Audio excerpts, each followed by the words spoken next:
Friends, I'm suji. ఈరోజు అండి మనం పెద్ద కాకాని వెళ్తున్నామండి. పెద్ద కాకాని గురించి నేను మీకు కొన్ని విషయాలు చెప్తాను. అంటే తెలిసిన వాళ్ళ పర్లేదు, తెలియని వాళ్ళ కోసం అని చెప్తున్నానండి, వినండి. ఇప్పుడు లోపలికి వెళ్తున్నాము. యాక్చువల్గా ఇక్కడ లోపలికి ఎంట్రీ అనే గేట్స్ 2 ఉన్నాయి అన్నమాట. మేమేంటంటే కార్ పార్కింగ్ కోసం అని చెప్పి ఈ సైడ్ నుంచి వచ్చామండి. అయితే ఇక్కడి నుంచి లోపలికి వెళ్దాం. అసలు లోపల చూపిస్తాను ఎలా ఉంది, అసలు ఈ గుడి చరిత్ర ఏంటనేది నేను మీకు చెప్తాను. పెదకాకాని ఆంధ్రప్రదేశ్ గుంటూరు జిల్లాలో ఉందండి. ఇది వచ్చేసరికి పెదకాకాని అనేది ఒక గ్రామం అనమాట. అయితే శ్రీ మల్లేశ్వర స్వామి భ్రమరాంబ అమ్మవారి ఆలయం అనమాట. అంటే సాంబశివుడు అండి. ఇక్కడ చూడండి, ఇక్కడ లోపలికి వచ్చాము. కొత్త ఈ కారులు కానీ ఏమైనా కొత్త వెహికల్స్ ఉంటే వాళ్ళు ఇక్కడికి తీసుకొచ్చి పూజలు చేయించుకుంటారనమాట. ఇక్కడ అంటే చాలామంది పుట్టు వెంట్రుకలు తీయించుకోవటం కానీ అన్నీ ఇక్కడే చేయించుకుంటారు. ఈ ఏరియా మాత్రం కార్లకు పూజలు అవుతాయండి. చూడండి, కాకాని అని పేరు ఎందుకు వచ్చిందో తెలుసా అండి? చాలామందికి తెలియదు. తెలిసిన వాళ్ళకి కాదండి, తెలియని వాళ్ళకి చెప్తున్నాను. ఒక మహర్షి భరద్వాజుడు యజ్ఞం ఇక్కడ నిర్వహిస్తాడనమాట. ఆ యజ్ఞానికి ఒక కాకి వచ్చి ప్రసాదం తింటూ ఉంటుంది. అప్పుడైతే ఆ ఆ మహర్షి ఏంటంటే ఇది అపవిత్రం అని చెప్పి ఆయన అనుకుంటాడు. అప్పుడు ఆ కాకి ఏంటంటే మాటలతో మనుషుల్లాగా మాట్లాడి చెప్తుంది, నేను కాకాసురుణ్ణి, బ్రహ్మదేవుడి వరంతో నేను తినే అర్హత నాకు ఉంది, నన్ను కూడా మీరు యజ్ఞజలంతో అభిషేకిస్తే యజ్ఞం సఫలమవుతుందని చెప్తుంది అనమాట. మహర్షి జలంతో అభిషేకించగానే నల్లటి కాకండి తెల్లగా అయిపోతుందనమాట. అయిపోతే ఇంకా వీళ్ళు ఏంటంటే భ్రమరామ రూపంగా అనుకుంటారనమాట. అప్పటి నుంచి ఆ ఊరు కాకాని అని పేరు వచ్చింది. ఇక్కడండి దేవుడు పక్షి రూపంలో వరాలు ఇస్తారని చెప్పేసి ఒక కథనంలో ఉంది. ఇప్పుడు మనం ఈ పవిత్రమైన బావి గురించి తెలుసుకుందాము. ఈ ప్రాంగణంలో ఉన్న ఈ బావి అండి, ఇది చాలా విశేషమైన బావి అనమాట. ఇదేంటంటే పుణ్యజలం కింద వాడతారు ఇందులో నీళ్లు. ఇది ఎక్కువగానండి ఇదే అభిషేకాలకు, దీపారాధనలకు అండ్ ఆరోగ్యానికి మంచిదని చెప్పి ఇక్కడ వాళ్ళు నమ్ముతారనమాట. వేసవకాలంలో అన్ని బావులు ఎండుతాయి కానీ ఈ బావి మాత్రం ఎండదండి. ఎందుకంటే ఇది దైవానుగ్రహం ఉందని చెప్పి ఇక్కడ వాళ్ళు నమ్ముతారు. భక్తులండి ముందు ఈ బావి దర్శనం చేసుకున్న తర్వాతే లోపలికి వెళ్తారంట. ఇక్కడికి వచ్చిన వాళ్ళు దీపం వెలిగించి ఇక్కడ మొక్కుకుని లోపలికి వెళితే వాళ్ళు అనుకునే జరుగుతాయి అని అంటారు. జరిగిన తర్వాత మళ్ళీ వచ్చి ఇక్కడ దీపం వెలిగించుకుంటే చాలా మంచిదని చెప్పి భక్తులు నమ్ముతారు. బావి దర్శనం అయ్యిందండి. ఇప్పుడు కాళ్ళు కూడా కడుక్కోవాలి, బయట ట్యాప్ ఉంది. తర్వాత స్వామివారి దర్శనానికి వెళ్తాం. ఐఎమ్ సూజీ. ఈరోజు అండి కాకాని వచ్చామన్నమాట. ఇక్కడ టెంపుల్కి వచ్చాము. అయితే ఇక్కడ ఈ గుడి మనం చూద్దాం అసలు లోపల ఎలా ఉంది. నేను మీకు అన్ని డీటెయిల్ వైజ్ చెప్తాను, గుడి ఎలా ఏముంది ఏంటి అనేది కూడా. ఓకే, ఈరోజు రష్ అయితే ఎక్కువ లేదండి. అయితే మేము లోపల టికెట్స్ తీసుకోవటానికి వెళ్తున్నాం అనమాట. యాక్చువల్గా ఏంటంటే మనకి వీడియో లోపలైతే అలౌ చేయరు. నేను ఓన్లీ మీకు బయట నుంచే చూపిస్తాను, దర్శనం చేసుకోండి. చాలా బాగుందండి. నేను చాలా రోజుల తర్వాత ఇక్కడికి వచ్చాను అనమాట. ఇప్పుడు మేము చిన్నప్పుడు వచ్చాము, మా అమ్మమ్మ మా తాతయ్య వాళ్ళతో పాటు నేను వచ్చాను. నాకైతే అసలు గుర్తు కూడా లేదు. అప్పటికి ఇప్పటికి గుడి అయితే అలాగే ఉంది. కొన్ని ఫెసిలిటీస్ అయితే ఉన్నాయి, ఎక్స్ట్రా ఉన్నాయి. కానీ నిజంగా అదేనండి. ఇదిగో చెట్లు చూడండి, చెట్లు కూడా స్పెషల్ అనమాట. వీటి చూద్దాం ఏం చెట్లు అనేది. ఇది ఈ పూజ చేస్తేనంట సద్బుద్ధి అనేది వస్తుంది అనమాట. ఇది 3 ప్రదక్షిణాలు చేయాలన్నమాట ఈ చెట్టుకి. చూడండి ఎంత బాగుంది ఈ చెట్టు. అసలు విప్ప చెట్టు అనేది నేను ఫస్ట్ టైం చూస్తున్నాను. ఇది వచ్చేసరికి శివలింగం చెట్టు అనమాట. అంటే పూలు వచ్చేసరికి శివలింగం ఆకారంలో పోస్తాయి అనమాట. ఈ చెట్టుకు కూడా మంచి ప్రాముఖ్యత ఉంది. ఇది రావి చెట్టు అండి. రావి చెట్టుకు కూడా పూజలు చేస్తారు కదా. ఇదిగో చూడండి, ఇది మర్రి చెట్టు అండి. ఇది వటవృక్షం అని అంటారనమాట. అయితే మన హిందూ ధర్మంలో ఏంటంటే ఇది త్రిమూర్తుల నివాసం అని అంటారు. బ్రహ్మ, విష్ణు, మహేశ్వరుల నివాసంగా మన హిందూ ధర్మంలో మనం భావిస్తామన్నమాట. అందుకని చెప్పి ఆలయంలో ఎక్కడైనా సరే ఈ వృక్షాన్ని మాత్రం కంపల్సరిగా ఉంటే చాలా మంచిదని కూడా అంటారు ఆలయంలో. అందుకే ప్రతి ఆలయంలో కూడా వటవృక్షం అనేది పెడతారు. ఈ వృక్షం అండి ఎప్పటికీ నశించదండి, తరతరాల నిలుస్తుందని నమ్ముతారు. ఇది ఆయుష్, స్థిరత్వం, శాంతికి ప్రతీక అనమాట ఈ వృక్షం. స్థల పురాణ ప్రకారం అండి, పూర్వకాలంలో ఋషులు సాధువులు దీని కిందే ఈ వృక్షాల కింద తపస్సులు చేసేవాళ్ళని చెప్తారు. ఎవరికైతే సంతానం లేని వాళ్ళు ఉంటారో ఆ దంపతులు ఈ చుట్టూ అంటే చెట్టు చుట్టూ ప్రదక్షిణాలు చేసి వాళ్ళు పూజలు చేస్తారనమాట. అటువంటి వాళ్ళకి సంతాన భాగ్యం కలుగుతుందని వాళ్ళకి నమ్మకం అనమాట. చాలామంది నార్త్ ఇండియాలో అయితే వట సావిత్రి వ్రతాలు కూడా చేస్తారండి. మరి మన ఏపు ఉందో లేదో నాకైతే తెలీదు. అయితే కింద దీపం వెలిగించి మొక్కులు చెల్లించి వాళ్ళకి ఏంటంటే చెల్లించిన తర్వాత వాళ్ళకి అంతా కూడా సుఖశాంతులు కలుగుతాయని అందరూ నమ్ముతారనమాట. ఈ చెట్టుకండి న్యాచురల్ ఔషధ గుణాలు ఉన్నాయన్నమాట. ఈ గాలి వీస్తే ఇక్కడంతా వాతావరణం శుద్ధ అవుతుందన్నమాట. ఆకులు వేర్లు మన ఆయుర్వేదంలో అయితే దీనికి ఔషధాల కింద కూడా వాడతారండి. ఇక్కడ అంతా కూడా చక్కగా చూడండి, పసుపు కుంకాలు చల్లి పూజలు చేసుకుంటున్నారు. నిజంగా చాలా చాలా మనసుకి ప్రశాంతంగా అనిపించింది అనమాట చెట్టు దగ్గరికి వచ్చిన తర్వాత. దేవుడు దర్శనం చేసుకునే వాళ్ళండి ముందు బావిని దర్శించి తర్వాత ఈ చెట్టు చుట్టూ ప్రదక్షిణం చేసి ఆ తర్వాత దైవ దర్శనం చేసుకోవాలని ఇక్కడ వాళ్ళు చెప్తున్నారు.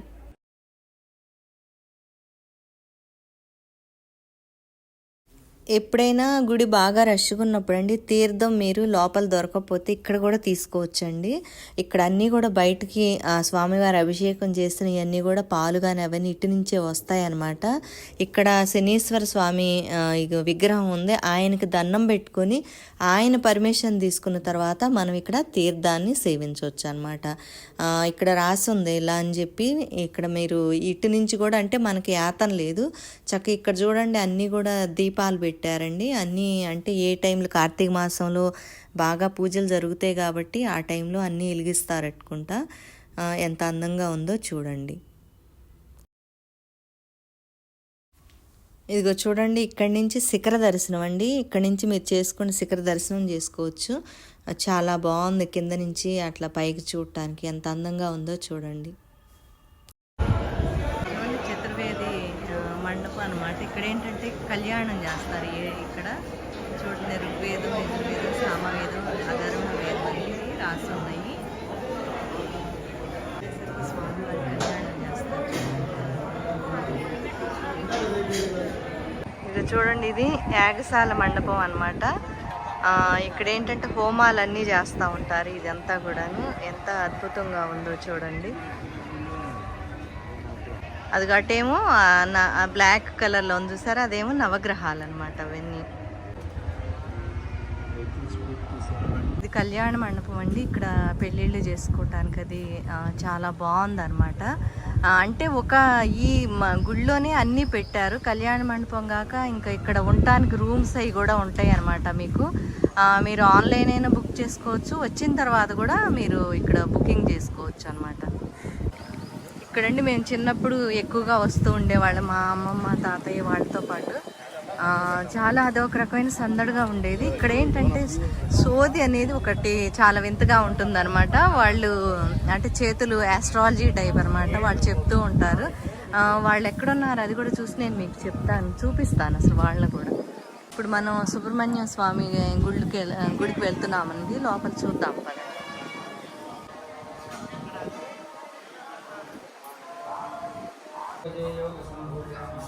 ఇవన్నీ కూడా చూడండి.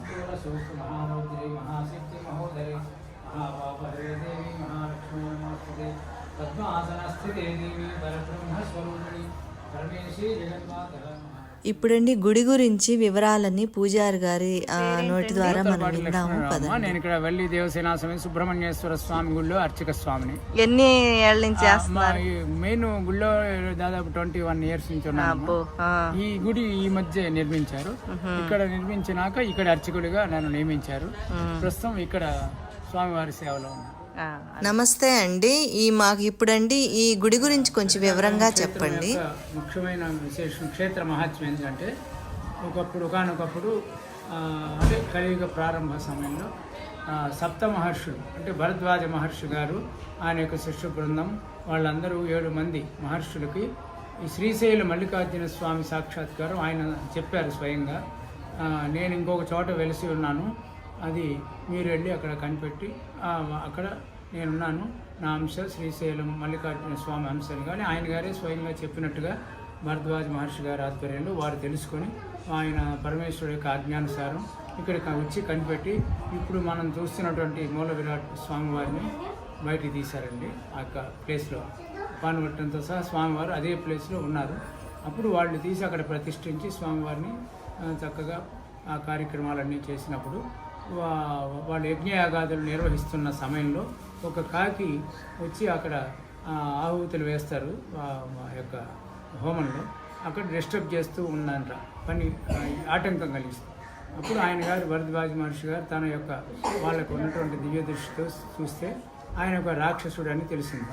ఆయన పేరు కాకాసురుడు అనే ఒక రాక్షసుడు శాపం వల్ల కాకి రూపంలో ఇక్కడ సంచరిస్తూ ఉన్నాడు. ఆయనకి ఇవాళ మోక్షం ఇచ్చే టైం అయిందని అప్పుడు ఆయన తెలుసుకొని అప్పుడు ఆయన మీద ఆ కమండలంలో ఉన్నటువంటి తీర్థం చల్లితే ఆయన మనిషి రూపంలో వచ్చాడు. ఆయన పేరే కాకాసురుడు. ఆయన గారి కోరిక మేరకు ఈ యొక్క క్షేత్రం చాలా ప్రశస్తంగా బాగా పెద్ద క్షేత్రం అవుతుంది, దయచేసి నా పేరు ఈ గ్రామానికి క్షేత్రానికి పెట్టండి స్వామి అని ఆయన కోరారనమాట. అందుకని ఆయన గారి కోరిక మేరకు ఈ క్షేత్రానికి కాకాని క్షేత్రము అని పేరు వచ్చిందమ్మా. తర్వాత కాలక్రమేణా అది పెద్ద కాకాని అని పేరు వచ్చింది. అది ఒక విశేషం. తర్వాత కొంతకాలానికి శ్రీకృష్ణదేవరాయలు గారు పర్యటనలో ఉండగా తెనాలి రామకృష్ణ కవి గారు ఆయన దగ్గర ఉన్నటువంటి మంత్రి గారు ఆ రాజుగారిని శ్రీకృష్ణదేవరాయల వారిని ఇక్కడికి తీసుకొచ్చారట. ఆయన గారు వచ్చి ఈ స్వామివారిని దర్శించుకొని ఆయనకి ఒక కుమారుడు కావాలని కోరుకోండి రాజుగారిని ఆయన మంత్రి గారు చెప్పిన మీద స్వయంభూ స్వామివారు మీరు కోరుకోండి మీకు కొడుకు పుడతాడంటే అప్పుడు ఆయన అలాగే కొడుకు పుడితే మీరు ఇక్కడ దేవాలయం కట్టించాలి స్వామివారి కానీ రామకృష్ణ కవి గారు రాజుగారికి చెప్తే ఆయన అంగీకరించి అలాగే మొక్కున్నారమ్మా. అలా కొంతకాలం తర్వాత రాజుగారికి అనుకున్నట్టుగానే కుమారుడు జన్మించాడు. ఆయన పేరు సదాశివరాయలు ఆయన నామకరణం ఇక్కడే తీసుకొచ్చి ఈ స్వామివారి ఎదుటే చేసినట్టుగా చరిత్ర అంతా ఉందన్నమాట. అలాగే ఆయన గారు ఫస్ట్ టైం స్వామివారి గుడి నిర్మించింది శ్రీకృష్ణదేవరాయలు గారు. తర్వాత కొంతకాలానికి అమ్మవారిని ఆది శంకరాచార్యులు వారు విజిట్ వచ్చినప్పుడు ఆయన గారు చూసి అమ్మవారిని ఆయన ప్రతిష్ఠించారండి. అలా దినదిన ప్రవర్ధమానంగా భక్తుల కోరిక మేరకు చాలా చక్కగా స్వామివారి యొక్క మహిమాలతో అందరూ కూడా వాళ్ళ కోరికలు అనుకున్నవన్నీ నెరవేరుతున్నాయి. చక్కగా ఈరోజు దినదిన ప్రవర్ధమానమై ఇప్పుడు ఇలాంటి బాగా ఎస్టాబ్లిష్ బాగా పాపులర్ అయిందనమాట అమ్మ. అది బ్రీఫ్గా.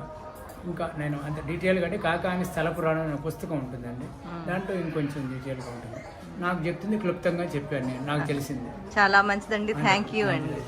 అలాగే సుబ్రహ్మణ్య స్వామి గారు కూడా అమ్మా పుట్టాయి ఇక్కడ. స్వామివారు జంట నాగులు కూడా ఈ యొక్క ఇక్కడ పుట్టలు ఉండేవమ్మా, పెద్ద పుట్టలు. అప్పుడు స్వామివారికి ఇట్లాగే పీఠాధిపతి గారికి ఆయన స్వయంగా వాళ్ళకి పీఠాధిపతుల గారికి ఏంటంటే వాళ్ళ యొక్క మంత్రబలంతో వాళ్ళు స్వయంగా స్వామివారు చెప్పేది వాళ్ళకి సాక్షాత్కరిస్తారు. చెప్పినట్టుగా సుబ్రహ్మణ్య స్వామి గుడి ఇక్కడ కట్టించమని ఆయన వారికి చెప్పినట్టుగా కంచి పీఠాధిపతి గారు వచ్చినప్పుడు ఆయన గారి యొక్క సలహా మేరకు ఒక ఆయన గారు డోనర్ సుబ్బారావు గారు వారికి ఆయన సలహా మేరకు గుడి కట్టించమని చెప్పారండి.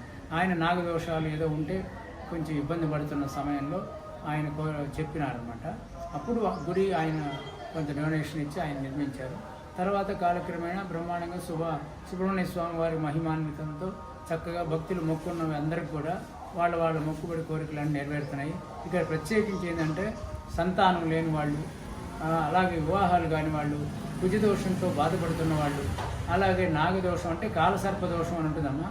కొంతమందికి జీవితంలో కాలసర్పదోషం అని ఉంటే అప్పుడు చాలా ఒక్కొక్క రకంగా బాధలు ఉంటాయి. వివాహం కాకపోవడం, అలాగే వివాహమైన పిల్లలు లేకపోవడం, అలాగే అనారోగ్య సూచన, ఇలా కొంత బాధపడుతున్న వాళ్ళకు కూడా ఆ ప్రత్యామ్నాయం ఏంటంటే సుబ్రహ్మణ్య స్వామి వారికి మొక్కుంటే వాళ్ళందరికీ కూడా సంతానం కలిగారు. అలాగే వైద్య పరీక్షలు చేయించుకొని బయట కూడా చాలామందికి పాపం సక్సెస్ కాక వచ్చి ఇక్కడ స్వామివారికి మొక్కున్న వాళ్ళకు కూడా నిదర్శనం ఏంటంటే చాలామందికి సంతానం కలిగారు.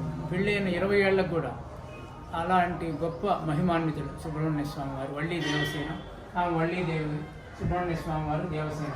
సుబ్రహ్మణ్య స్వామి వారికి 2 భార్యలు, ఆమె వళ్ళీదేవి, ఈమె దేవసేన అమ్మవారు. వీళ్ళిద్దరు కూడా ఇక్కడ ఉన్నటువంటి పుట్టల్లో ఉన్నటువంటి నాగేంద్ర స్వామమ్మ.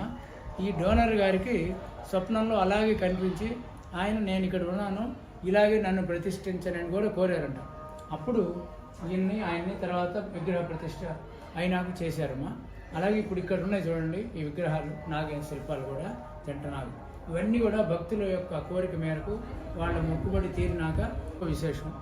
అందరూ కూడా చాలామంది వాళ్ళ కోరిక అనుకున్న మొక్కుబడి తీరంగానే ఎమ్మటే వచ్చి ఇట్లా నాగ ప్రతిష్ఠ చేయించుకుంటారు. అది ఒక ప్రత్యేకమైనటువంటి ఇక్కడ విశేషం అమ్మా. ఇప్పుడు మరి ఎక్కువ మంది చేయించుకున్న తర్వాత వాటిని ఏం చేస్తారండి? వాటిని అంటే అమ్మ కొంతకాలం తర్వాత, అంటే 1 సంవత్సరం 2 ఏళ్ళు తర్వాత వీటిని ఏంటంటే విగ్రహ సంప్రదాయానుసారంగా ఆగమ శాస్త్రానుసారం 2 రకాలు ఉంటాయి ప్రతిష్ఠా విధానం. ఇప్పుడు గణేష్ నిమజ్జనం చేసిన విధంగానే వాయు ప్రతిష్ఠ అంటారు. వీటిని మాత్రం సముద్రంలో నిమజ్జనం చేస్తారు. ఇవి మొత్తం ఫుల్ అయిపోయినాక ఒక చోట భద్రపరిచి సంప్రదాయానుసారంగా మళ్ళీ వాటిని శాస్త్ర విధానంగానే మన స్వస్తి పలికి ఇవన్నీ తరలించి సముద్రంలో నిమజ్జనం చేస్తారు. సంవత్సరానికి వస్తారు అట్లా సుమారుగా. మళ్ళీ కొత్త వాళ్ళు ప్రతిష్ఠ చేసుకునే వాళ్ళకి ప్లేసు అలాట్ చేయాలి. కాబట్టి ఇక్కడ కంచి స్వామివారి యొక్క ఆజ్ఞానుసారమే నాగ ప్రతిష్ఠలు అప్పటి నుంచి కూడా నాగ ప్రతిష్ఠలు కూడా ఇక్కడే జరుగుతున్నాయి. అంతమంది గుళ్ళు అక్కడెక్కడ ప్లేస్ చేసేవారు, అట్లా ఇబ్బందిగా ఉందని ఈ యొక్క మండపం అసలు ఫస్ట్ నిర్మించింది నాగ ప్రతిష్ఠ. తర్వాత సుబ్రహ్మణ్య స్వామి వారు ఆయన ఆ దాతగారు ముందుకు వచ్చి సుబ్రహ్మణ్య స్వామి గారిని కూడా నేను గుడి కట్టించుకుంటాను, ప్రతిష్ఠ చేస్తానంటే ఆయన చెప్పినట్టుగా ఆయన బాధలన్నీ తీరిపోయినాక స్వామివారికి మొక్కున్నాక ఇలా వచ్చి వల్లి దేవసేన సమేత సుబ్రహ్మణ్య స్వామి పరివార సమేతంగా ప్రతిష్ఠ చేయడం జరిగిందమ్మా. ఓకే అండి, మీరందరూ కూడా ఈ పెద్ద కాకాని దర్శనం చేసుకున్నారని నేను అనుకుంటున్నాను. మీరందరూ చాలా హ్యాపీగా ఉండాలని కోరుకుంటున్నానండి. మరి ఈ వీడియో నచ్చినట్టయితే లైక్ చేయండి, సబ్స్క్రైబ్ చేయండి, కామెంట్స్ కూడా చేయండి. మళ్ళీ నెక్స్ట్ వీడియో అయితే మీరు తప్పనిసరిగా చూడండి. Okay, thank you.